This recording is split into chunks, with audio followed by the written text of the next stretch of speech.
நன்றி தோழர்களே. மீண்டும் ஒரு கருத்து களத்தில நம்மொழி உங்களை சந்திக்கிறது மகிழ்ச்சி. தொடர்ச்சியாக நாங்கள் கட்சிகளுக்கு அப்பால் நின்று ஒரு விமர்சன பார்வையோடு இந்த இலங்கையில் வரும் அரசியல் மாற்றங்களை தொடர்ச்சியாக அவதானிப்பது கூடாகவும் சமகாலத்தில் நடக்கின்ற எங்களுக்கு நேரங்கள் வாய்ப்புகள் கிடைக்கிற போது அதைகளை பற்றி பேசுகிறதும் எங்களுடைய பண்பாகவும் இருந்து வருகிறது. அந்த அடிப்படையில் இன்று எமது தாயகத்தில் அண்டைய நாடான இந்தியாவின் பிரதம மந்திரி மோடி அவர்கள் 3 நாள் விஜயத்தை மேற்கொண்டு அங்கு வந்ததும் அதன் ஊடாக நடக்கின்ற அரசியல் அதிர்வலைகளும் அதனுடைய வெப்பத்தப்பங்களுக்கேற்ற சூழல்கள் என்பதை இட்டு நாங்கள் மோடியின் வருகை சிக்கலா சிறப்பா என்ற தலையங்கத்தோட தொடர் மனோரஞ்சன் ஏற்கனவே உங்களுக்கு பரிச்சயமானவர். அவருடைய கருத்துக்களை உள்வாக்கி கொண்டு நாங்கள் ஒரு விவாதமாகவும் செய்யலாம், அல்லது அவர்கள் கீழே இருப்பவர்கள் தங்களுடைய கருத்துக்களை அல்லது அவருடைய கேள்வி பதிலாகவும் நீங்கள் நடத்துவதுதான் எங்களுடைய நன்மொழியினுடைய மரபாக இருந்து வருகிறது. அந்த அடிப்படையில மோடியின் வருகை சிக்கலா சிறப்பா என்ற தலையங்கத்தில நாங்கள் இன்றைக்கு தொடர் மனோரஞ்சனை கூட்டிக் கொண்டிருக்கிறோம். இந்த அடிப்படையில் இன்று இந்த உலக ஒழுங்குகள்ல நடக்கிற நிறைய மாற்றங்கள் கலாபுரங்களுக்கு அடிப்படை மத்தியில் இன்றைய ஆட்சியை அதிகாரத்தை தக்க வச்சு கொண்டிருக்கிற என்பிபி, அது ஏற்கனவே என்பிபி மாற இருந்தாலும் அது ஜேவிபி என்னுடைய நிழல் தான் என்ற மாதிரியான கதைகள் போக்குகளும் இருக்கிற காலகட்டத்தில் ஜேவிபி ஏற்கனவே இந்தியா விஸ்தரிப்பு வாதத்துக்கு எதிராக ஒரு கோஷமாக கடந்த காலங்களில் தன்னுடைய அரசியல் விவாதத்தை செய்த சூழலிலும் இன்று ஆட்சி அதிகாரத்தை கைப்பற்றிய சூழலில் இந்தியாவை எப்படி கையாளுகிறது, இந்தியா எப்படி இலங்கை அரசியல் கையாளுகிறது என்ற அடிப்படையில் தான் இன்று நாங்கள் கதைக்க போகிறோம். ஆனால் ஒரு முக்கியமான விடயம், ஏப்ரல் 5 ஜேவிபி முதலான தாக்குதல் நடந்த 54 வருடங்களுக்கு பிறகு இன்று ஒரு அரசியல் அதிர்வலை ஒன்று ஏற்பட்டிருக்கிறது. முதலாக ஆயுத போராட்டத்தை 71 54 வருடங்களுக்கு முதல் ஜேவிபி ஒரு போலீஸ் ஸ்டேஷன் தாக்குதலை நடத்தி அதை கூடாகத்தான் தன்னை நிலைநிறுத்துறதுக்கான ஒரு புரட்சி போராட்டத்தை நடத்திய ஒரு அமைப்பு. 54 வருடங்களுக்கு பிறகு இதே நாள் ஏப்ரல் 5 இந்திய பிரதமர் மோடி இலங்கைக்கு வந்திருக்கிறார். அந்த அடிப்படையில் அதை விவரமாக நாங்கள் கதைக்க வேண்டிய சூழலும் இருக்கிறது. அந்த அடிப்படையில் தோழர் மனோரஞ்சனை கூப்பிடுவதற்கு முதல் தோழர் நிக்சன் தன்னுடைய கருத்தை சொல்லிக்கொண்டு தோழர் மனோரஞ்சனை கூப்பிடுவார். நிக்சன். வணக்கம் தோழர்களே. வணக்கம் தோழர்களே, நண்பர்களே. இன்றைக்கு நாங்கள் ஒரு முக்கியமான காலகட்டத்தில் இந்த உரையாடலை தொடங்கி இருக்கின்றோம். ஒரு புறத்தில் உள்ளாட்சி சபை தேர்தல் அறிவிக்கப்பட்டு அது ஒரு பிரச்சாரத்துக்கு தயாராகி அல்லது பிரச்சாரம் ஒரு சூடு பிடிக்கிற நேரமும், அதே நேரத்தில் சர்வதேச ரீதியாக இன்றைக்கு அமெரிக்க ஜனாதிபதி ட்ரம்ப் அவர்கள் வரி விதிப்பு, உலக நாடுகள் அமெரிக்காவுக்கு ஏற்றுமதி செய்கின்ற நாடுகளுக்கு எதிராக ஒரு வரி விதிப்பு ஒன்றை கொண்டு வந்திருக்கின்றார். அதே நேரத்தில் இன்றைக்கு இந்திய பிரதமர் மோடி அவர்கள் இலங்கைக்கு விஜயம் ஒன்றை மேற்கொண்டிருக்கின்றார். இந்த அடிப்படையில் இன்றைக்கு மோடியினுடைய வருகை, இலங்கைக்கான வருகை, அதை என்பிபி வரவேற்றது அல்லது அவரை வர வேணும் என்ற ஒரு நிலைப்பாட்டில் அவரை அழைத்தது என்பது எல்லாவற்றும் ஒரு சிறப்பான ஒரு அரசியலை பேச வைத்திருக்கின்றது. அதே நேரத்தில் தமிழ் தரப்பு இன்னொரு விடயத்தையும் சொல்ல முனைகின்றது. ஆயத்த ஆடைகளுக்கான மேற்கு நாடுகள் ஐரோப்பிய நாடுகள் வழங்கி வருகின்ற அந்த வரி சலுகையை இந்த தடவை நிறுத்துவதற்கான முயற்சிகள் அல்லது நிறுத்துவதற்கான போராட்டங்களை ஐரோப்பிய நாடுகளில் நடப்பதாகவும் அதை அவர்கள் ஆதரிப்பதாகவும் ஒரு அதை ஒரு தங்களுடைய போராட்ட ஆயுதமாக எடுத்துக்கொள்வதாகவும் கூறுகின்ற ஒரு கருத்தாடலும் மேலோங்கி வருகின்றது. அதே நேரத்தில் ஆயத்த ஆடைகளுக்கான வரி விதிப்பு என்பது இலங்கையை பெரு அளவுக்கு பாதிக்கும் என்றும் 26% மொத்த உற்பத்தியில் 26% அளவை அமெரிக்காவுக்கு ஏற்றுமதி செய்கின்றதும், அதே நேரத்தில் இலங்கை 88% வரி விதிப்பை அமெரிக்காவினுடைய இறக்குமதி பொருட்களுக்கு விதிக்கின்றது என்பதும் இந்த நிலைப்பாட்டின் அடிப்படையில் தான் ரம் 44% அதனுடைய பாதியை எல்லா நாடுகளிலேயும் அவர்கள் விதிக்கின்ற வரி விதிப்பினுடைய அளவினுடைய பாதியை விதிக்கின்றது என்ற மாதிரியும், இதனால் இன்னும் மீண்டும் ஒரு அறகலைய போராட்டத்துக்கான அல்லது ஒரு பொருளாதார நெருக்கடி கூடாக கோத்தாவுடைய அமெரிக்காவோடு பிரச்சனையாகி கோத்தா எப்படி வெளியேற்றப்பட்டார் என்பதை நினைவு கூர்ற கருத்தாடல்களை நாங்கள் இங்க பார்க்கின்றோம். அதே நேரத்தில் இது ஒரு பெரும் ஆய்வுகளுக்கும் கருத்து கூறுவதற்கும் எதிரரசியல் செய்பவருக்கும் எதிர்பார்ப்புகளுக்குமான ஒரு சூழலை கொடுத்தொண்டு இருக்கிற நேரத்தில் நாங்கள் முதலில் மனோரஞ்சன் அவர்களை அது பற்றின அவருடைய உரையாடலை கேட்டுக்கொண்டு நாங்கள் எங்களுடைய உரையாடலை மீதியான உரையாடலை தொடர்வது என்பதுதான் சிறப்பாக இருக்கும் என்று கருதி நான் மனோரஞ்சன் அவர்களை பேசுவதற்கு அழைக்கின்றேன். நன்றி.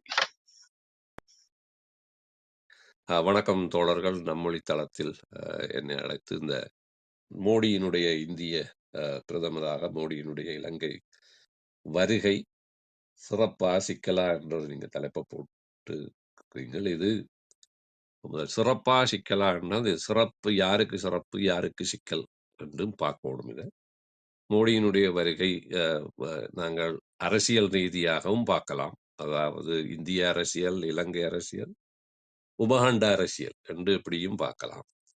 மறுபுறமாக இது தற்போதைய இந்த அமெரிக்க உலக வல்லரசான அமெரிக்கா விதித்திருக்கின்ற இந்த ஏற்றுமதி இறக்குமதி வரி டேரிஃப் என்று சொல்லப்படுகின்றதிலே பின்னணியிலே இருக்கின்ற தாக்கம், அதனால் வரக்கூடிய தாக்கத்திற்கு முகம் கொடுப்பதற்கு இந்தியாவுடனான எங்களுடைய வர்த்தக உறவுகளை எப்படி நாங்கள் மாற்றப் போகின்றோம், எங்களுடைய வர்த்தக முறைகளுக்கான மூலோபாயங்கள் என்ன, தந்திரோபாய ரீதியாக நாங்கள் இந்த அமெரிக்காவினுடைய வரி விதிப்பினால் ஒட்டுமொத்தமாக பாதிக்கப் போகின்ற உலக நாடுகளோடு நாங்கள் மிக ஒரு சிறிய நாடு, எங்களுக்கு அமெரிக்காவுக்கும் இடையிலான ஏற்றுமதி இறக்குமதி உலக வர்த்தகத்தை பொறுத்தவரையிலே அது ஒரு மிக தவிர்க்கப்படக்கூடிய தொகையாகத்தான் கணிக்கப்படுகிறது. ஆனால் அது எங்களுக்கு பெரிய தொகை, கிட்டத்தட்ட 3 பில்லியன் அமெரிக்க டாலர்களுக்கான ஏற்றுமதியை நாங்கள் செய்கின்றோம்.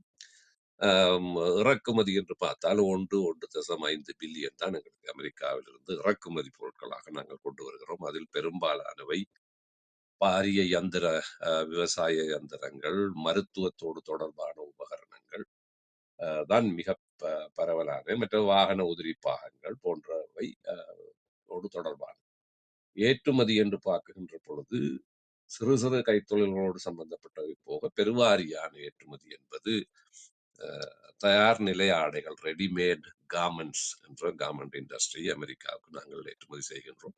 அது அவர்கள் எங்களிடம் மட்டும் இருந்தல்ல, தென்னாசியாவில் இருக்கின்ற பல்வேறு நாடுகள், பங்களாதேஷ், நேபாள், பிலிப்பைன்ஸ், இன்னும் பல நாடுகளிடமிருந்து அவர்கள் பெருந்தொகையாக அந்த உற்பத்தி பொருட்களை வாங்குகின்றார்கள். ஆனால் எங்களுக்கு இலங்கையில உங்களுக்கு தெரியும், இந்த திறந்த பொருளாதார கொள்கைக்கு பிறகு இந்த கார்மெண்ட் இண்டஸ்ட்ரி ஏற்றுமதி தயார் நிலை ஆடைகள் என்பது இலங்கையினுடைய பொருளாதார அந்நிய செலாவணியினுடைய ஒரு பிரதானமான பகுதியாக வந்து கிட்டத்தட்ட 2.5-3 லட்சம் பெண் தொழிலாளர், ஆண்களை விட பெண்கள், குடும்பத்தின் சுமையை சுமக்கின்ற பெண்கள் அந்த ஆண் தொழிலாளர்களாக இருக்கிறார்கள். அந்த ஆடை தொழிற்சாலைகள் மூடப்பட்டால் மிக பெருவாரியாக அது வீட்டிலே அடுப்பெறுகின்ற பிரச்சனையை பெரிய அளவு பாதிக்கும். அதுதான் இப்பொழுது இந்த அறகலைய மாதிரி ஒரு மக்களுடைய ஒரு ஒரு பிரச்சனையை கொண்டு வரலாம். அதில் இந்த தொலைநோக்காக இந்த அரசு என்ன செய்ய போகின்றது, அது செய்ய தவறி இருக்கின்றது என்ற குற்றச்சாட்டும் வைக்கப்படுகின்ற என்றால் தேர்தல் வெற்றி பெற்ற உடனேயே அல்லது தேர்தல் பிரச்சாரத்தின் பொழுதே ட்ரம்ப் வந்து இந்த தன்னுடைய இந்த அமெரிக்க பொருளாதாரத்தை, அமெரிக்க கஜானாவை நிரப்பி அமெரிக்க மக்களுக்கான பொருளாதார நலனை கொண்டு வரப் போகிறேன், அதுதான் என்னுடைய இம்முறையான தேர்தல் நோக்கம் என்று அவர் அறிவித்தார். அதனுடைய அடிப்படையில தான் அவர் இந்த தான் ஜனாதிபதி பதவி ஏற்றது முடிவிலே இந்த அறிவிப்பை அவர் அறிவித்திருக்கிறார். அவருடைய கடந்த முறை ஆட்சியிலே அவர் உலக சமாதானத்தை, யுத்தமற்ற உலகத்தை நான் உருவாக்குவேன், உலக சமாதானத்தை கொண்டு வரப் போகிறேன் என்று சொல்லி உங்களுக்கு தெரியும். அவர் வடகொரியாவோடு, ரஷ்யாவோடு, இன்னும் பல நாடுகளோடு அவர் நேரடியாக பேச்சுவார்த்தை வழங்கினார். இந்த முறையும் கூட அவர் செலன்சியை அழைத்து அவர் பேசிய அந்த அந்த அவர்களுடைய உரையாடல் நேரடியாக தொலைக்காட்சியிலே காண்பிக்கப்பட்டு, இந்த யுத்தத்தில் நீங்கள் முன்னோக்கி போக முடியாது, அமெரிக்கா தந்தது ஆதரவோடு நீங்கள் நன்றி கூறிக்கொள்ளுங்கள், இதற்கு மேலதிகமாக இந்த யுத்தத்தை நடத்த விடுவது என்பது 3ஆம் உலக யுத்தத்தில் கொண்டு போய் பெரும் வாரிய அழிவுகளை கொண்டு வரும் என்கின்ற அடிப்படையில் தான் அவருடைய பேச்சு இருந்தது. அந்த அடிப்படையில் அவருடைய தேர்தல் பரப்புரை, அவருடைய தேர்தல் வாக்குறுதியினுடைய அடிப்படையில தான் அவர் இந்த பொருளாதார வரி விதிப்பை, இந்த இறக்குமதி ஏற்றுமதிக்கான வரி விதிப்பை செய்திருக்கிறார். அது அமெரிக்காவிலே பரவலாக பெரும் வரவேற்பை கொண்டு வரும் என்று அவருடைய அரசியல் ஊகம் என்று நாங்கள் கருதலாம். இப்பொழுது இலங்கைக்கு மோடி வந்தது சம்பந்தமான அரசியல் பின்னணியை நாங்கள் பார்த்தால் உங்களுக்கு தெரியும், என்பிபி அரசு ஆட்சிக்கு வருவதற்கு முன்னரே அன்ரோகுமார் திசாநாயக்கவும் விஜித் ஹேரத் உட்பட என்பிபியினுடைய பிரதிநிதிகளுக்கு இந்தியாவிலிருந்து அழைப்பு, அரச மட்டத்திலான அழைப்பு வந்தது. அது அரச மட்டத்து அழைப்பாகத்தான் கணிக்கப்பட்டது. இந்திய வெளியுறவு அமைச்சருக்கு ஊடாக அந்த அமைப்பு தொடர்புபட்டு அவர்கள் தேர்தலுக்கு முன்னரேயே அவர்கள் அங்கு சென்று வந்தது எல்லோருக்கும் தெரியும். அந்த நேரம் இருந்தே இந்தியாவின் காலடியில் மண்டியிட்டு விட்டது என்பிபி, ஜேவிபியினுடைய அடிப்படை கொள்கைக்கு மாறாக அல்லது அதற்கு எதிராக அல்லது காட்டி கொடுத்து விட்டது என்ற கருத்து விமர்சனம் பல்வேறு அரசியல் தளங்களில் இருந்து வந்தாலும் அதை குறிப்பாக பலமாக வைத்தவர்கள் ஜேவிபியில் இருந்து பிரிந்த முன்னிலை சோசியலிச கட்சி, குமார் குண்டத்தினுடைய முன்னிலை சோசியலிச கட்சி தான் அப்பொழுதும் வைத்தது. அந்த பயணத்தின் பின்னால் வந்த பொழுதும் அனுரகுமார் திசாநாயக் உட்பட அந்த பிரயாணத்தில் போய் வந்த விஜித் ஹேரத் போன்றவர்கள் சொன்னது, நாங்கள் அன்றிருந்த ஜேபிபியும் அல்ல அல்லது என்பிபியாக நாங்கள் இப்பொழுது இருக்கிறோம், இந்தியாவும் அப்பொழுது இருந்த இந்தியா அல்ல. தற்போதைய உலக ஒழுங்கில் இருதுருவ அரசியல் என்பது மாறி பல்துருவ அரசியல் முகாம் உருவாக்கம் பெற்று வருகின்ற இந்த சூழலில் பரஸ்பரம் கொடுக்கல் வாங்கல் என்கின்ற அரசியல் மூலோபாயத்தில் இந்தியாவுக்கும் எங்களுக்குமான நகர்வுகள் வித்தியாசமாக இருக்கும் என்றாதான் அவர்கள் அன்று வைத்த கருத்து. அதன் பிறகு ஜனாதிபதி ஆகின பிறகு என்பிபி ஆட்சி வந்ததன் பின்பு அனுரகுமார் திசாநாயக் இந்தியாவுக்கு போய் வந்தார். அதன் பிறகு அவர் சீனாவுக்கு போய் வந்தார். இப்பொழுது இந்திய பிரதமர் இலங்கைக்கு வருகின்ற இந்த என்பிபி ஆட்சியின் கீழ் முதல் வெளிநாட்டு தலைவராக இந்தியா வந்திருக்கின்றது. அது தற்போதைய இந்த உலக ஒழுங்கு அரசியலில் இந்தியாவினுடைய நகர்வு, குறிப்பாக மோடி ஆட்சியில் இருக்கிற பிஜேபி கட்சியினுடைய அரசியல் நகர்வுகள், அவர்கள் எப்பொழுதும் ப்ரோஆக்டிவ் பொலிட்டிக்ஸை அவர்கள் செய்து வருகிறார்கள். மோடி அதில் மிக திறமையான ஒரு அரசியல் ராஜதந்திரியாகவும் கருதப்படுகின்றார். 3வது முறையாக வெற்றி அடைந்ததன் பின்பும் கூட அவருடைய ஆட்சி காலத்தில் இந்தியாவுடைய பொருளாதார வளர்ச்சி, உலகத்தின் பொருளாதாரத்தில் 5வது நிலைக்கு 10வது, அமெரிக்காவுக்கு அவர் போய் வைத்த உரையிலே, நான் முதல் தரையும் வருகின்ற பொழுது உலகத்தின் பொருளாதாரத்தில் 10வது நிலையில் நாங்கள் இருந்தோம், 2வது முறை நான் இங்கே வருகின்ற பொழுது நாங்கள் உலக பொருளாதாரத்தில் 5வது இடத்துக்கு நகர்ந்திருக்கிறோம் என்று அமெரிக்க செனட் சபையிலே அவர் ஆற்றிய உரையிலே அதை மிக குறிப்பாக அவர் சொல்லுகிறார். இது அவர் வரும் வாய்ப்பு பேச்சுக்காக சொன்னதற்கு அப்பால் இந்தியாவினுடைய மிக பெரும் பொருளாதார பாய்ச்சலும் அதனுடைய வளர்ச்சியும் அதனுடைய பொட்டன்ஷியல், ஆங்கிலத்தில் சொன்னால் இந்தியாவினுடைய அந்த சனத்தொகையும் அங்கு இருக்கின்ற வளங்கள், இந்திய தேசிய பொருளாதாரமும் அதனுடைய வளர்ச்சியும், உலக வர்த்தகத்தில் அதனுடைய பங்கு, எவ்வளவு பெரிய பலமான ஒரு பங்கை அதற்கு வழங்குகிறது என்றதை நாங்கள் அவதானித்திருக்கலாம். அரசியல் வாசிப்புகள் இருப்பவர்களுக்கு அது நன்றாக தெரியாது. புள்ளி விவரங்கள் எல்லாம் பொதுத்தளங்கள்ல இருக்கின்றன. உக்ரைன் யுத்தம் வருகின்ற பொழுது மோடியினுடைய கருத்து, உக்ரைனுக்கு நீங்கள் இந்த யுத்தத்தை தவிர்ப்பது நல்லது என்று சொன்னது மட்டுமல்லாமல், உக்ரைன் யுத்தத்தோடு ஏற்பட்ட கோதுமை தட்டுப்பாடு, ஐரோப்பாவுக்கு அந்த கோதுமை தட்டுப்பாடு மிக கடினமாக அல்லது பாதித்த பொழுதும் கூட ஐரோப்பா இந்தியாவிடம் அதற்கான கோரிக்கையை வைத்த பொழுதும் இந்தியாவினுடைய அதுக்கு ஐரோப்புக்கான பிரதிபலிப்பு மிக கடுமையானதாக இந்தியா அதில் நடந்து கொண்டது. ஐரோப்பா நினைக்க கூடாது, ஐரோப்பாவினுடைய பிரச்சனை தான் உலக பிரச்சனை என்று நாங்கள் நினைக்க கூடாது. ஐரோப்பா எப்போதும் உலக பிரச்சனை அதற்கு வெளியிலே இருக்க என்று பார்க்க வேண்டும் என்ற அளவுக்கு இந்தியாவால் எப்படி சொல்ல முடிந்தது என்றால், அது அந்த பொருளாதார ரீதியாக மிக பலமாக காலூன்றி எழுந்து நிற்கின்ற ஒரு சக்தியாக இருப்பதும், அதை தவிர்த்து அதனுடைய மார்க்கெட்டை தவிர்த்து இன்று எந்த நாடும் போக முடியாத அளவுக்கு அதனுடைய ஏற்றுமதி இறக்குமதி வர்த்தக தொடர்பு என்பது அவ்வளவு பலமானதாக வந்திருக்கிறது என்பதை நாங்கள் கவனிக்க வேண்டும். இதனுடைய பின்னணியிலே தான் இந்தியாவுக்கு கீழே இருக்கின்ற ஒரு ஒரு ஒரு மிகவும் ஒரு முக்கியமான உலக வரைபடத்தில் ஒரு மிக முக்கியமான புள்ளியிலே இருக்கின்ற இலங்கை போன்ற ஒரு மிகச்சிறிய நாடு எப்படி இந்தியா என்கின்ற இந்த அயல் நாடு அரசியல் ரீதியாக, ராஜதந்திர ரீதியாக, பொருளாதார ரீதியாக விடயங்களை கையாளப் போகின்றது என்பதுதான் அதனுடைய மூலோபாய தந்திரோபாயம் சம்பந்தமான விடயம். அப்ப அதிலே அரசியல் அதிகாரத்தை ஒரு கட்சி பிடிப்பதற்காக வைக்கின்ற கோஷங்களுக்கும், அது அரசியல் அதிகாரத்தை பிடித்தவுடன் அதன் பின்பு அந்த விடயங்களை நகர்த்துவதற்கும் இடையே நிச்சயமாக வித்தியாசங்கள் இருக்கும். அது தவிர்க்க முடியாது. அப்படி தவிர்க்க முடியாத சூழ்நிலை இலங்கைக்கும் இருக்கின்றது என்பதை நாங்கள் ஏற்றுக்கொள்ள வேண்டும்.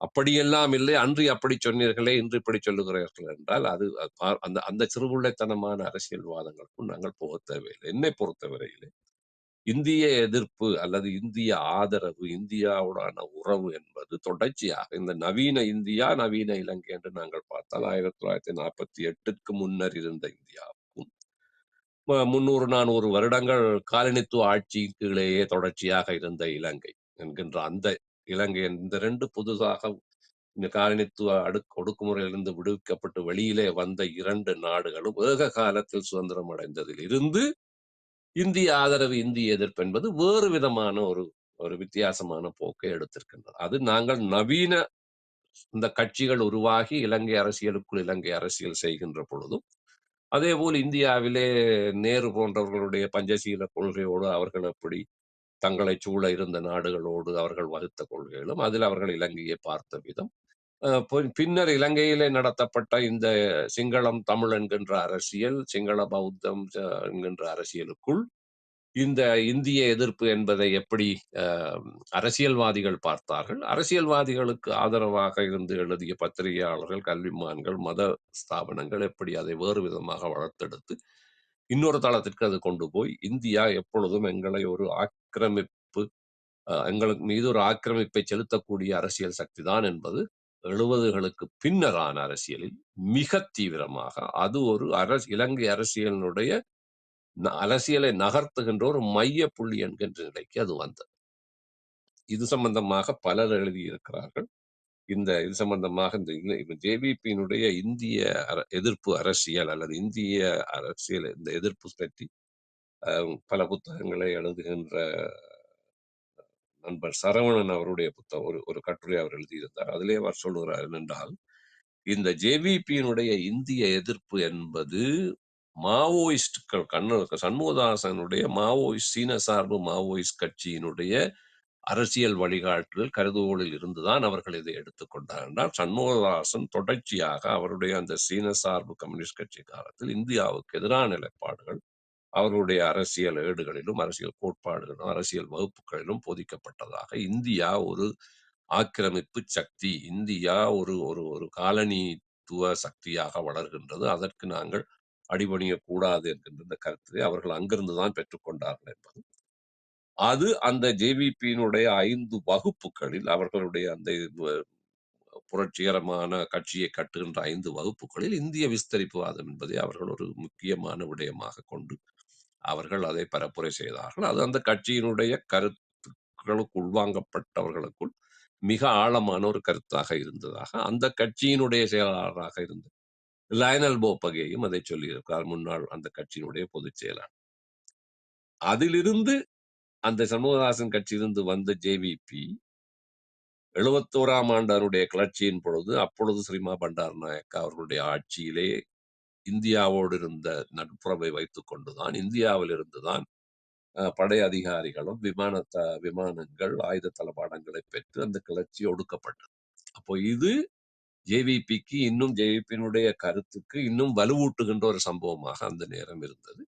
ஆனால் அதன் பின்னால் அது பெரிய அளவுக்கு பேசப்படாவிட்டாலும் 80 உங்களுக்கு தெரியும், இந்திய இலங்கை ஒப்பந்தம் வந்து இந்த தமிழ் ஆயுத குழுக்கள் எல்லாம் வந்ததன் பின்பு இந்தியாவில் எங்களுடைய இந்த ஈழ விடுதலை போராட்டமும் அதனுடைய தலையீட்டோடு அவர்களுடைய அந்த இந்திய எதிர்ப்பு என்பது ஒரு மிகப்பெரிய ஒரு கோஷமாக ஜேவிபியினுடைய வளர்ச்சிக்கு அல்ல ஜேவிபியை நோக்கி இலங்கை தேசபக்த சிங்களவர்கள் அணிதிரளுவதற்கான மிகப்பெரிய கோஷமாக அவர்கள் அதை ஆக்கி கொண்டார். இப்ப இது ஒரு ஒரு பெரிய பிரச்சனையாக வந்தது தென்னிலங்கை அரசியலுக்குள். அதாவது ஐக்கிய தேசிய கட்சி இந்தியாவோடு சேர்ந்து இந்திய இலங்கை ஒப்பந்தத்தை கைச்சாத்திட்டு இந்திய படைகளை இலங்கைக்கு கொண்டு வந்தாலும் கூட உண்மையிலே இலங்கையிலே இந்திய சார்பு அல்லது இந்தியாவோடு மிக நெருக்கமான கட்சியாக இருந்தது ஸ்ரீலங்கா சுதந்திர கட்சி தான். ஸ்ரீலங்கா சுதந்திர கட்சியினுடைய ஆட்சி காலத்திலே அவர்கள் இந்த நொன்னலைன் கான்ஃபரன்ஸ் என்கின்ற அந்த அணிசேரா நாடுகள் அமைப்பிலே இந்தியாவோடு என்றால் இந்தியாவுக்கும் அப்பொழுதும் ஒரு பிரச்சனை இருந்தது. உலகம் 2 அணியாக இருந்தது. ரஷ்ய சார்பு, சீன சார்பு, அமெரிக்க சார்பிலே எப்படி நாங்கள் இது ரெண்டையும் பேலன்ஸ் பண்ணி போகுது, ஒரு பக்கத்தை எடுத்தால் நாங்கள் மிக கடுமையாக பாதிக்கப்படுவோம் என்கின்ற நிலைப்பாடுகள் இருந்த நாடுகள் தான் அது அந்த அந்த அணிசேரா நாட்டு கொள்கைக்குள் வந்தன. அதில் இலங்கை மையமாக இருந்த ஸ்ரீமா பண்டார் நாயக்கா ஒரு மிக முக்கிய பாத்திரத்தை வைத்தார். அவருடைய குடும்பத்துக்கும் பண்டார் நாயக்கா குடும்பத்துக்கும் நேரு குடும்பத்துக்கும் இருந்த தனிப்பட்ட உறவு போன்ற பல்வேறு விடயங்கள், இந்திரா காந்திக்கும் ஸ்ரீமா அம்மையாருக்கும் இருந்த உறவுகள் என பல்வேறு விதமான நட்புறவுகள் இருந்தன. அவையத்தை எல்லாம் வைத்துத்தான் இந்தியா அன்று ஜேவிபியினுடைய அந்த கிளர்ச்சியை ஒடுக்குவதற்கு மேலேயே ஜேவிபியினுடைய கிளர்ச்சியின் மூலம் அந்த அரசாங்கம் மிகவும் பெரிய ஆட்டம் கண்டிருந்த நிலையிலே தான் அந்த ஆதரவு வழங்கப்பட்டு அது ஒடுக்கப்பட்டது. அப்ப இது எந்த கட்சி மிக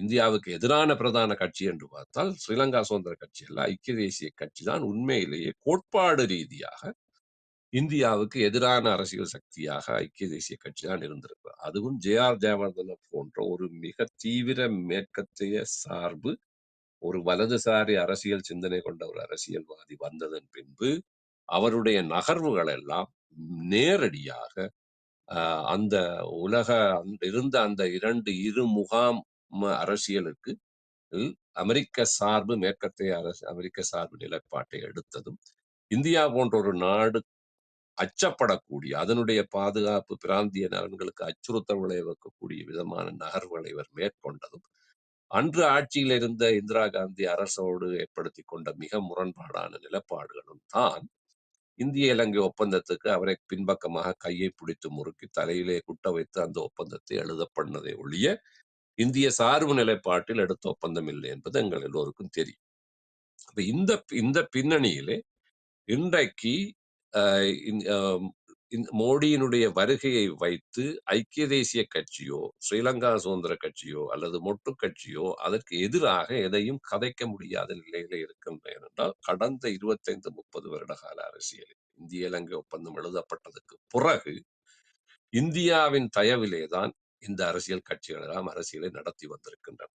அது யுத்தத்திற்கு முன்னும் யுத்தத்திற்கு பின்னும் யுத்தம் முடிவடைந்தது. கடைசியாக கோத்தபாயா பதவியிலிருந்து இறக்கப்படும் வரை இந்தியா என்பது மிகப்பெரிய ஒரு சக்தியாக இலங்கையினுடைய அரசியலுக்குள் தன்னுடைய கால்களை பதித்திருக்கின்றன. அதனுடைய பொருளாதார காரணியாக இருந்தால் என்ன, ஏனைய பல்வேறு அபிவிருத்தி திட்டங்கள் மட்டுமல்ல, இன்று இந்தியாவை தாண்டி வேற எந்த ஒரு சக்தியும் இலங்கை அரசியலை கையாள முடியாத நிலைக்கு உலக ஒழுங்குகள் மாறிவிட்ட நிலையில் இந்தியா என்பது ஒரு தவிர்க்க முடியாத சக்தியாக எங்களுடைய அரசியலின் முன்னால் வந்து நிற்கிறது.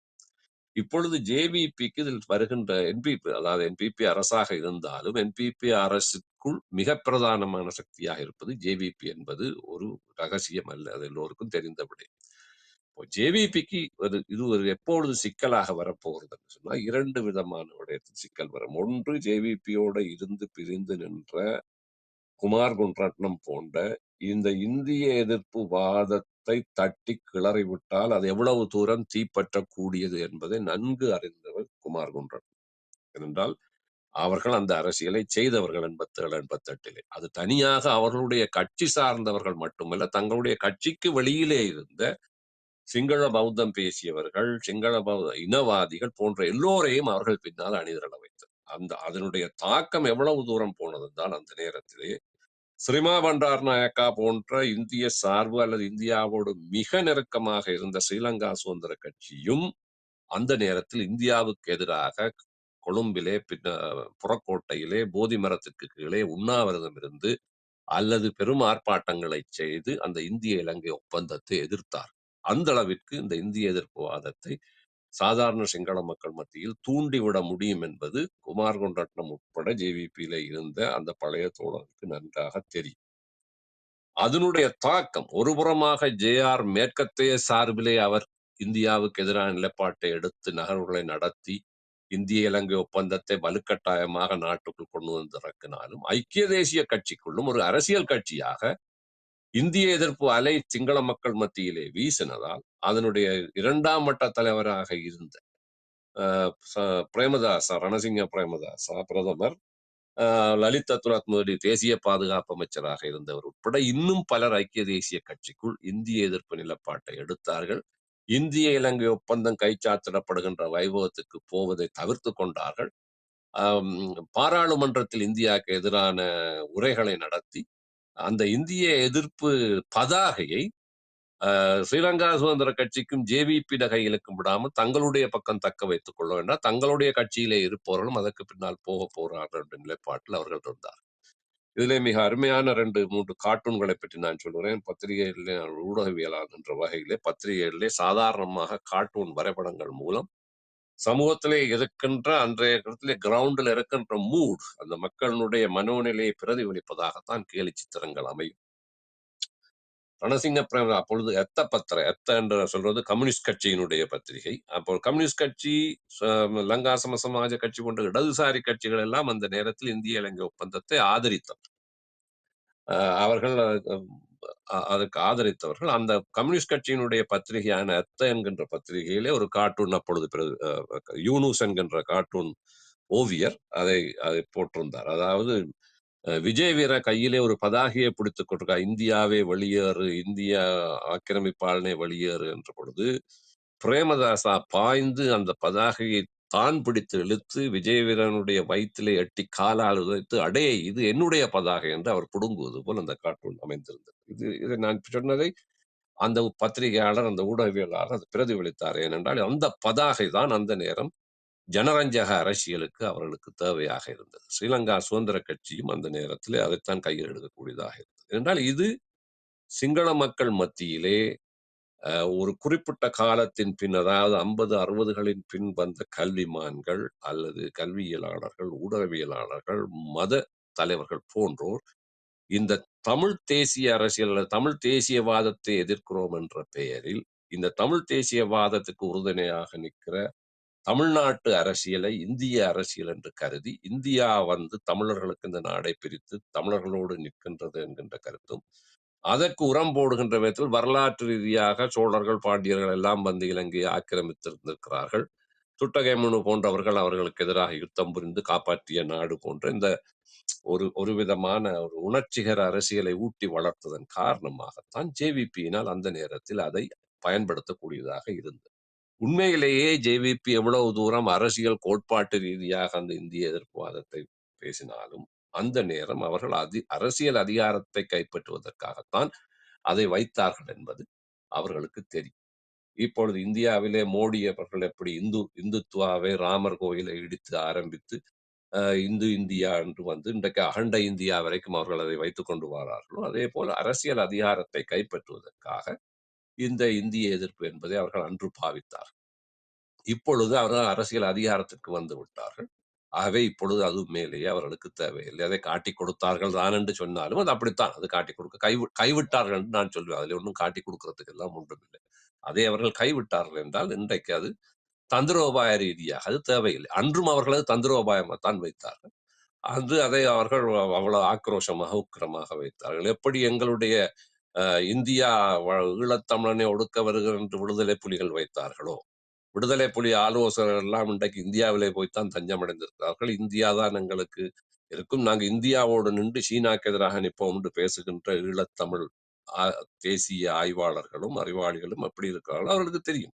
அந்த நேரம் புலிகள் வந்து ஒரு குறிப்பிட்ட நோக்கத்துக்காக இந்த இந்திய எதிர்ப்பை அங்கே பாவித்தார்களே ஒழிய அதற்கு மேலதிகமாக அவர்கள் இந்திய எதிர்ப்பு கோட்பாட்டு அரசியல் கோட்பாடு ரீதியாக அதற்குள் எந்த ஆழமும் இல்லை என்பது நாங்கள் புரிந்து கொள்ள வேண்டும்.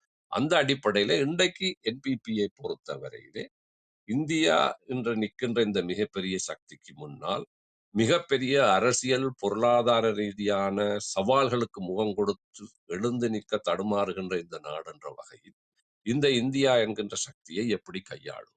இதை கையாளுவதில் ஏனைய சக்திகளான சீனா உட்பட ஏனைய மேற்கத்திய சக்திகளோடான இந்த பேலன்ஸ் ஆஃப் பவரை எப்படி கையாளுவது, அதை கையாளுவதற்கான அரசியல் பார்வையும் அந்த கணிப்பீடுகளை செய்யக்கூடிய அரசியல் ஆலோசகர்களையும் திறனாளர்களையும் திறனாய்வாளர்களையும்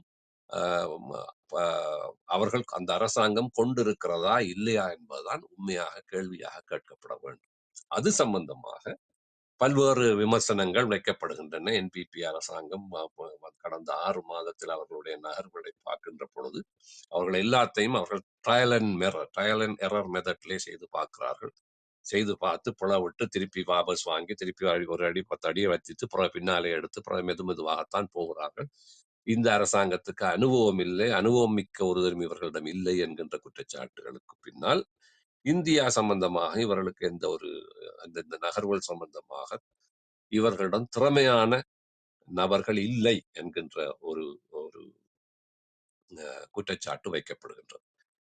இன்னும் ஒரு குற்றச்சாட்டு, இந்த இந்திய மோடி வந்து போனதன் பின்பு ஒரு சிறப்பு வைக்கின்றார்கள் என்றால், மோடி வந்ததன் பின்பு அவர்கள் 7 ஒப்பந்தங்கள் கைச்சாத்திட்டு இருப்பதாகவும், அந்த ஒப்பந்தங்களிலே பொருளாதார அபிவிருத்தி தொடர்பான ஒப்பந்தங்கள் மற்றும் இந்திய நலன் சார்ந்த சில ஒப்பந்தங்கள், இந்திய பாதுகாப்போடு தொடர்பான ஒப்பந்தங்கள் என்று 3ஆக பிரித்து, இதிலே பொருளாதார ரீதியான ஒப்பந்தங்கள் தொடர்பாக இதற்கு முன்னர் இப்படியான ஒப்பந்தங்கள் எல்லாம் ஐக்கிய தேசிய கட்சி ரணில் விக்ரமசிங்கே இருக்கும் பொழுதும் அதற்கு முன்னே ஆட்சிகள் இருக்கும் பொழுதும் இவ்வாறான ஒப்பந்தங்களை செய்ய போகின்ற பொழுது மிக பலமாக குரல் கொடுத்து எதிர்த்தவர்கள் என்பிபியினரோ அல்லது ஜேவிபியினர்.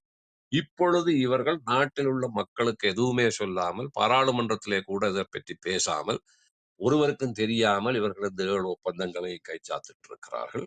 இது வருமனே என்பிபிக்கும் மோடியினுடைய அரசியல் கட்சியான பிஜேபிக்கும் இடையில் நடந்த ஒப்பந்தங்கள் அல்ல. இது இரு நாட்டுகளுக்கு இடையிலே நடத்தப்பட்டிருக்கிற ஒப்பந்தங்கள்.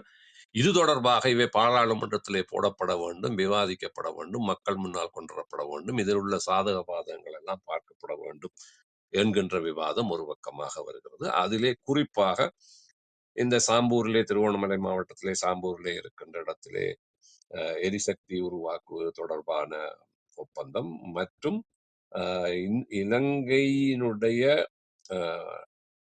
டிஜிட்டல் தொழில்நுட்பத்தில் இந்த டேட்டாஸ், இலங்கை குடிமக்களுடைய தரவுகள் சம்பந்தமான விடயங்களை சேகரிப்பதும் அவை பயன்படுத்துவதும் தொடர்பாக இந்தியா மையப்பட்ட நிறுவனத்திடம் இலங்கை மக்களுடைய தரவுகளை நிபந்தனையின்றி வழங்குவதன் மூலம் மக்களுடைய இறைமை, இந்த நாட்டினுடைய இறைமை காட்டி கொடுக்கப்பட்டு விட்டதா இல்லையா என்பதை பற்றி விவாதிக்க வேண்டும் என்ற ஒரு விடயத்தை இப்பொழுது அரசியல் சக்திகள் தூண்ட துவங்கிவிட்டன. அது சற்று சூடான விவாதமாக வருவதற்கும் வாய்ப்பு இருக்கின்றது. இதிலே மிக ஆபத்தான ஒரு விடயத்தை முன்னிலை சோசியலிச கட்சி உட்பட குமார் குணரட்னம் போன்றவர்கள் இப்பொழுது மோடியினுடைய அந்த வாகன பேரணி போகின்ற பொழுது ஒரு 100-200 பேர் போய் நின்று கூக்குரலிட்டு கூக்காட்டி வாகனங்களை வைத்து ஹோன் அடித்து அந்த செயல்பாட்டை செய்திருக்கிறார்கள். அது பெருமளவு இதற்கு முன்னர் நடந்தது போல் பெரிய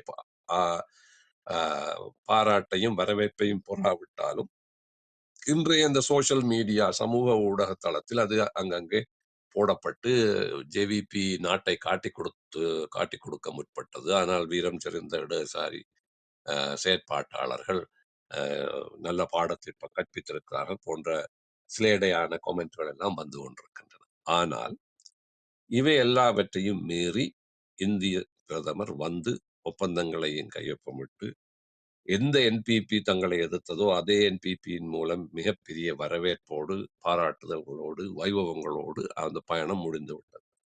மறக்காமல் மோடி இந்த இலங்கை அரசாங்கத்தோடு வந்து பார்த்தாலும் 3 பிரிவினரான மக்கள், குறிப்பாக வடக்கு கிழக்கு சார்ந்த தமிழ் மக்கள் என்று சொல்லி சில பிரதிநிதிகளை சந்தித்திருக்கின்றார். அவர்களோடு படம் பிடித்து போட்டிருக்கிறார். அந்த போட்டோ மட்டும்தான் என்னை பொறுத்தவரையிலே தமிழ் சமூகத்திற்கு கிடைத்த மோடியினுடைய பேக்கேஜாக நான் பார்க்கிறேன். மலேக தலைவர்களையும் அவர் சந்தித்திருக்கிறார். மலேக தலைவர்களுக்கு ஆக குறைந்தது மலேக மக்களுக்கு ஒரு 10,000 வீடுகள் கட்டித்தரப்படும் என்ற உறுதிப்பாட்டை அவர் கூறிவிட்டு சென்றிருக்கிறார்.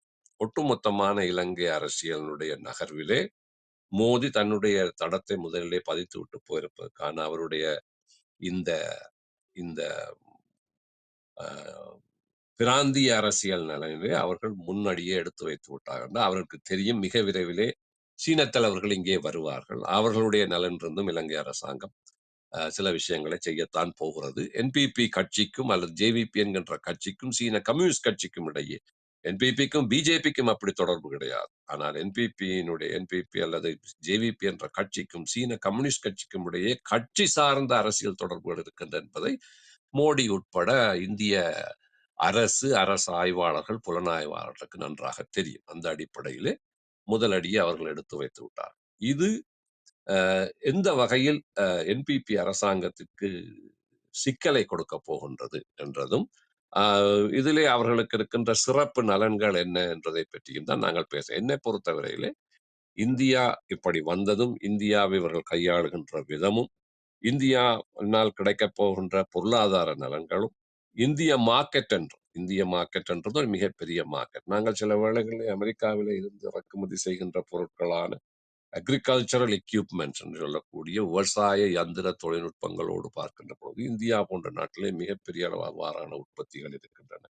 அவ்வாறான உற்பத்திகளை அமெரிக்காவிலே இருந்து நாங்கள் இறக்குமதி அங்கிருந்துதான் செய்ய வேண்டுமா என்ற ஒரு கேள்வியும், எங்களுடைய தேசிய பொருளாதார உற்பத்தியை நாங்கள் வளர்ப்பதற்கான ஒரு தாக்கமாக இந்த டொனால்ட் ட்ரம்பினுடைய இந்த வரி விதிப்பு அழுத்தம் என்பது எங்களுக்கு இன்னொரு விதமான எங்களுடைய மனக்கதவுகளை திறந்து விடுவதற்கான வாய்ப்பும் இருக்கிறது என்றுதான் நான் பார்க்கிறேன். என்னை பொறுத்தவரையிலே இறக்குமதி ஏற்றுமதி வர்த்தகத்திலே ஈடுபடுகின்ற ஒரு நாடாக இருந்தால், அந்த நாட்டிற்குள்ளே இருந்து இந்த வர்த்தக விடயங்களில் ஈடுபடுகின்ற வர்த்தகர்களாக இருந்தால் என்ன, ஆக கடுமையான நிலைமைகள் வராத பட்சத்தில் அவர்கள் தங்களுடைய மார்க்கெட் முறைகளை ஏற்றுமதி இறக்குமதிகளை ஷிஃப்ட் பண்ண துவங்குவார்கள். அந்த ஷிஃப்டிங் ஒன்று நடக்கும். அதிலே சாதாரண பொதுமக்களுக்கான அழுத்தங்கள், பாதிப்புகள் வரலாம். ஆனா ஒரு அரசு என்ற வகையிலே அரசாங்கமாக இருக்கின்ற ஒரு கட்டுமானம் அதை எப்படி கையாண்டு அதனால் வருகின்ற பாதிப்புகளை மக்களுக்கு குறைத்து நகர்த்த போகின்றது என்பதிலே தான் என்பிபியினுடைய திறமை இருக்கின்றது. அதை அரசியல் ரீதியாக சாடுவோர்கள் அல்லது என்பிபியினுடைய அரசியல் வெற்றியை இழுத்து வீழ்த்தி முன்னிருந்தவர்கள், இவர்களை விட திறமையானவர்கள், அதில் ரணில் விக்ரமசிங்க ஒரு மாபெரும் மந்திரவாதி, அவர் எல்லாத்தையும் கைவாழ்வார் என்று சொல்லுகின்றவர்களுக்கு என்பிபி செய்கின்ற எல்லாவற்றையுமே அவர்கள் ஒரு நெகட்டிவான பாதகமான விடயமாக பார்த்து அரசியல் பிரச்சாரம் செய்வது என்பது ஒரு சாதாரண விடயமாக இருக்கும். அதிலும் முக்கியமாக இந்த பிரச்சாரத்தை நடக்கப் போகின்ற இந்த உள்ளூராட்சி சபை தேர்தலிலே அவர்களுக்கு விழுகின்ற வாக்கு வீதத்தை குறைத்து என்பிபியினுடைய செல்வாக்கு 6 மாதத்திற்குள்ளேயே சரிந்து விட்டது என்பதை நிரூபிப்பதற்கான முயற்சியாகவும் அவர்கள் அதை செய்வார்கள். அதுதான் அரசியல். அது வடக்கு கிழக்கு அரசியலும் அது இருக்கலாம், தென்னிலங்கை அரசியலும் அது இருக்கலாம். ஏனென்றால் இந்த எந்த ஒரு இலங்கையில இருக்கின்ற பாரம்பரிய கட்சிகள் எதற்கும் மிகப்பெரிய அளவுக்கு என்பிபியை விட தங்கள் மீது நம்பிக்கையை வையுங்கள் என்று மக்களிடம் போய் சொல்லுவதற்கான தேசிய மட்டத்திலான கொள்கை கோஷங்களும் ஒன்றும் இல்லை, மாற்று பொருளாதார திட்ட கோஷங்களும் ஒன்றும் இல்லை, அல்லது தங்களுடைய சமூகம் சார்ந்த கோஷங்களும் இல்லாத நிலையிலே என்பிபி மீது பிழைகளை சொல்லி அந்த பிழைகள்னால் நீங்கள் எங்களுக்கு தாருங்கள் என்று வாக்கு கேட்க முடியுமே ஒழிய, என்பிபி செய்கின்ற நடைமுறைகளை மீறி தங்களுடைய நடைமுறை அதை விட உயர்ந்தது என்று சொல்லுகின்ற அளவுக்கு இன்றைக்கு எந்த ஒரு கட்சியிடமும் ஒரு அதுக்கான தகுதி இருப்பதாக தெரியவில்லை. குறிப்பாக வடகிழக்கு நிலைமையை வருவித்தாலும் கூட தென்னிலங்கையில இருக்கின்ற 3 பிரதான கட்சிகள், ஐக்கிய தேசிய கட்சி மற்றும் பொதுஜன பெரமுன என்கின்ற மொட்டு கட்சி, மற்றும் சஜித் பிரேமதாச அவர்களுடைய கட்சி, இந்த 3 கட்சியாலும் என்பிபி செய்கின்ற நடைமுறைகளை விட சிறப்பான நடைமுறை தங்களிடம் தான் இருக்கின்றன, மக்கள் மடத்தனமாக என்பிக்கு வாக்களித்து விட்டார்கள் என்று சொல்லுவதற்கான எந்த ஒரு திட்டத்தையும் எவரும் வைப்பதாக தெரியவில்லை. அந்த அந்த அடிப்படையிலே என்பிபியை பொறுத்தவரை இந்தியா அரசாங்கத்தின் சார்பில் அல்லது இந்திய பிரதமர் மோடியினுடைய வருகை என்பது அவர்களுடைய அரசியல் ராஜதந்திர நகர்வில் அவர்களுக்கு ஒரு சிறப்பான இடத்தை பெற்றுக் கொடுத்திருக்கிறது என்பது என்னுடைய பார்வை. அவர்கள் முகம் கொடுக்கக்கூடிய சிக்கல் என்பது இந்த ஒப்பந்தங்கள்னால் வரப்போகின்ற என்றால், இந்தியா தன்னுடைய அந்த ஒப்பந்தங்களை கையொப்பமிடுகின்ற பொழுது அதில் நிச்சயமாக அதனுடைய இந்திய நலன்கள் நிச்சயமாக இருக்கும். அந்த இந்திய நலன்களுக்கு சவால் விடக்கூடிய நிலையில் எங்களுடைய நாட்டினுடைய பொருளாதார நிலைமையும் இல்லை, நாட்டினுடைய பலமும் இல்லை. அதே நேரத்தில் புதிதாக வந்த அரசாங்கமாக இருப்பதால் இவர்களுக்கு வெளிநாட்டு பலமான சக்திகளுடைய பின்புல கைகொடுப்புகளும் எவ்வளவு தூரத்துக்கு முன்னே ஐக்கிய தேசிய கட்சிக்கு இருந்தது அல்லது பொதுஜன பெரமுன கட்சிக்கு இருந்தது போலான கைகொடுப்புகள் இல்லாத நிலையில் இப்பொழுதுதான் இவர்கள் முதலாக ஆட்சி அதிகாரத்துக்கு வந்திருப்பதனால் இந்த இந்திய நலன் சார்ந்து வருகின்ற இந்த ஒப்பந்தங்களுக்குள் இருக்கின்ற இந்திய நலன் சார்ந்த விடயங்களை எவ்வாறு அவர்கள் சவால் விடுவது, பேரம் பேசுவது, கையாளுவது என்பதிலே அவர்களுக்கு சிக்கல் வரலாம் என்றது அதனுடைய ஒரு பார்வை. அதை எப்படி அவர்கள் கையாளப் போகிறார்கள், அதற்கான திங்க் டேங்க் அல்லது அதற்கான திறன்சார் அல்லது புலமைசார் நபர்களுடைய அணி சேர்க்கை அவர்கள் எப்படி உள்வாங்கி செய்ய போறார் என்பதிலிருந்து தான் அதை பார்க்க உண்டு. ஆனால் இந்த முன்னிலை சோசியலிச கட்சி செய்ய போகின்ற வேலை ஒரு மிக ஆபத்தான வேலை. அதாவது இவர்கள் இந்த என்பிபி கட்சியின் மூலம் அவர்கள் கடந்த கால அந்த அதிதீவிர போக்கிலிருந்து சில தாராளவாத தன்மைகளையும், அதே நேரம் சில ஜனநாயக அம்சங்களையும், அதே நேரத்தில் ஏற்கனவே நாட்டை ஆட்டி படைத்துக் கொண்டிருந்த இனவாத, மதவாதம் போன்ற விடயங்களை எல்லாம் களைந்து தேசிய ரீதியாக மக்களிடையே மக்கள் நலன் சார்ந்த ஒரு அரசியலை செய்ய ஆரம்பித்திருக்கின்ற இந்த வேளையில், குறிப்பாக இந்த நாட்டை முழுமையாக ஆட்டி படைத்துக் கொண்டிருந்த ஊழல் மற்றும் லஞ்சம், ஊழல், மக்களுடைய சொத்துக்களை கொள்ளையடித்தல், எந்த ஒரு தவறையும் செய்துவிட்டு அரசியல்வாதிகள் அந்த குற்றங்களில் இருந்து தப்பி போவதற்கான வழிகள், இலங்கையினுடைய சட்டத்துறை, நீதித்துறை, போலீஸ் பாதுகாப்பு போன்ற முழுவதுமே அரசியல்வாதிகளுடைய கைகளுக்குள் கட்டுப்பட்டிருந்த நிலைமை, பெருவாரியான கசினோ முதலாளிகள், திடீர் பணக்காரர்கள் ஒரு கூட்டு கொள்ளைக்காரர்களாக, கூட்டு களவாணிகளாக செயல்பட்ட முறையெல்லாம் நிறுத்தப்பட்டு ஒரு வித்தியாசமான அரசியல் போக்கு ஆரம்பித்திருக்கிற இந்த நேரத்தில் முன்னிலை சோசியலிச கட்சி போன்ற இதையெல்லாம் நன்றாக புரிந்த இடதுசாரி அரசியலை படித்த, இடதுசாரி அரசியலுக்கு இருக்க வேண்டிய பொறுப்புணர்கள் எல்லாம் நன்றாக தெரிந்த இந்த முன்னிலை சோசியலிச கட்சி போன்றவர்கள் இன்று செய்ய போகின்ற இந்த அரசியல் என்பது மீண்டும் தூங்கி கிடக்கின்ற, அதாவது உங்களுக்கு தெரியும், கடந்த பொது தேர்தலில் நீங்கள் வடிவாக அவதானித்தால் தெரியும், கிட்டத்தட்ட 17-20 லட்சம் மக்கள் வாக்கு போடுவதற்கே போகவில்லை. அந்த போடாத பகுதிகளை நீங்கள் பார்த்தீர்கள் என்றால் மிக மோசமான சிங்கள பௌத்த இனவாதம் பேசுகின்ற தேர்தல் தொகுதிகள், மாவட்டங்களில் இருந்தவர்கள் தான் அந்த தேர்தலுக்கு போகாமல் வாக்களிக்காமல் இருந்திருக்கிறார். எல்லோரும் என்னுடைய எதிர்பார்ப்பும் கிட்டத்தட்ட 87 வீதம் மக்கள் வாக்களிப்பார்கள் இந்த தேர்தலில் தான் நான் எதிர்பார்த்தேன். ஆனால் 80 சில இடங்களில் 80 வீதத்துக்கும் குறைவான மக்கள் 79-77 வீதம் வாக்களித்திருக்கிறார். அதை ஆய்வு செய்து பார்த்தது பொழுது அந்த குறிப்பான பாரம்பரிய இனவாத சிறுபான்மை மக்களுக்கு எதிரான, சிறுபான்மை என்று நான் சொல்லுகின்ற பொழுது தமிழ் மக்கள், மலையக மக்கள், முஸ்லிம் மக்கள் மட்டுமல்ல, கிறிஸ்தவ மக்களுக்கு, இலங்கையிலே சிறுபான்மைக்குள் சிறுபான்மையா இருக்கா, கிறிஸ்தவ மக்களுக்கும் எதிரான அதி தீவிர இனவாத சக்திகளுக்கு தங்களை பிரதிநிதித்துவப்படுத்துகின்ற தலைவர்கள் இருக்கவில்லை அல்லது அவர்கள் வெற்றி பெற மாட்டார்கள் என்கின்ற ஒரு விரக்தியிலே போய் வாக்களிக்காத ஒரு பெருந்தொகை கூட்டம் அங்கே இருக்கிறது.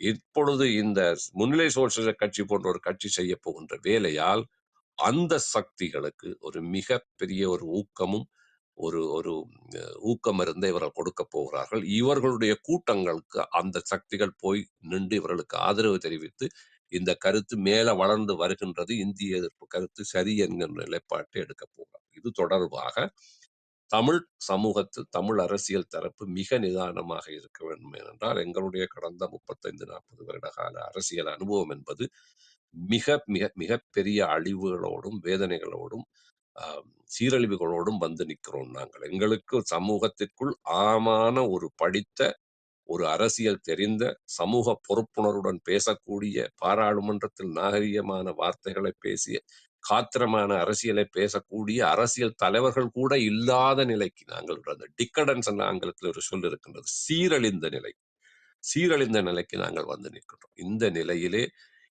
இந்த சூழலை புரிந்து கொள்வது என்பது மிகவும் முக்கியம். வெறுமனே இந்திய எதிர்ப்பு என்ற போர்வையில் இவர்களுக்கு ஜேவிபியோடு இருக்கின்ற அல்லது என்பிபியோடு இருக்கின்ற இவர்களுடைய அந்த குரோதத்தை இவர்கள் முன்தள்ளி கொண்டு செல்கின்ற அரசியல் என்பது, அந்த அரசியலுக்கு ஊக்கமும் ஆக்கமும் கொடுப்பதற்கு பொதுஜன பெரமுன கட்சிக்குள்ளே இருக்கின்ற இனவாத சக்திகள், ஐக்கிய தேசிய கட்சிகளுக்குள்ளே இருக்கிற இனவாத சக்திகள், சஜித் பிரேமதாசுடைய கட்சிக்குள்ளே இருக்கிற இனவாத சக்திகள், இவை மூன்றுக்கும் வெளியே இருக்கின்ற தங்களுடைய இந்த இனவாத 50-60 வருடகால இனவாத அரசியல் தோற்று போய்விட்டது என்ற வேதனையோடு இருக்கின்ற சக்திகளுக்கு ஊக்கம் கொடுக்கின்ற ஒரு மோசமான வேலையை இந்த அதி தீவிர இடதுசாரித்துவம் பேசுகின்ற குமார் குன்றத்தினுடைய முன்னிலை சோழ கட்சி செய்ய போகின்றது. அதற்கு அந்த அந்த ஆபத்து சமிக்ஞையை நாங்கள் புரிந்து கொள்ள வேண்டும் என்று கூறி இந்த இந்திய பிரதமர் மோடியினுடைய வருகை சம்பந்தமாக என்னுடைய பார்வையை இதோடு நான் முடித்துக் கொள்கிறேன். தோழர்கள் யாராவது என்னிடம் கேள்விகள் இருந்தால் கேட்கலாம், அப்படி இல்லாட்டி நீங்கள் உங்களுடைய கருத்துக்களை மேலே வந்து முன்வைக்கலாம். நன்றி.